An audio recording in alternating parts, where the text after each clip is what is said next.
Yeah, that heat can be dangerous, especially for older people. Oh, 10 on your side has been looking into concerns about a senior living apartment complex that hasn't had air conditioning for 2 weeks. Lex Gray spent the afternoon in Norfolk at the apartment complex on Tidewater Drive, and Lex, people living there are concerned about their safety.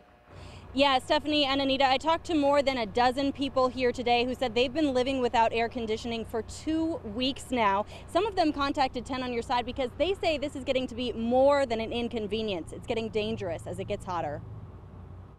First came the hot air. Then came notices like this one, setting deadline after deadline for getting the air conditioning fixed at Lakewood Plaza Apartments. The problem, the notices said, lightning damage to circuit board and maintenance workers were waiting on a part. Just common sense telling me they would kind of overnight it, but it went on and on and on. Dennis Gemberling says it's been 8 days since that first notice and the air still isn't fixed, although he has seen people working on it. He's spending a lot of time here at his church just to cool off.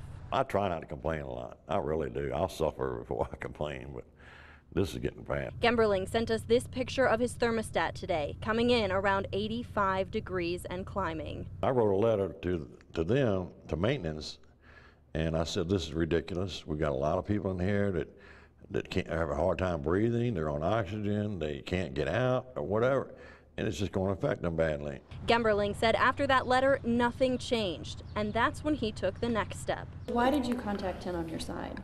Because I was hoping to get some attention to get this issue resolved. It's just a bad situation for a lot of elderly people. We tried to go in the building with Dennis and ask management what was going on, but this woman was waiting for us at the front door. We just talked to this gentleman. He's got some concerns. Ma'am, I'm going to tell you right now that you need to leave the property and you cannot be here. This is private property. Why can't you answer Private questions about property. resident safety? It is not allowed. We do not commit or permit this on the property. Now, since we started looking into this story and talking to residents, Norfolk's Adult Protective Services Division got involved. A city spokesperson told me that it's the apartment management's responsibility to step up and help these residents get some relief from the heat, and that the Adult Protective Services Division will give them some guidance on how to do that. We'll check back in with them tomorrow to see what kind of help they're getting. Live in Norfolk, I'm Lex Gray, 10 on your side.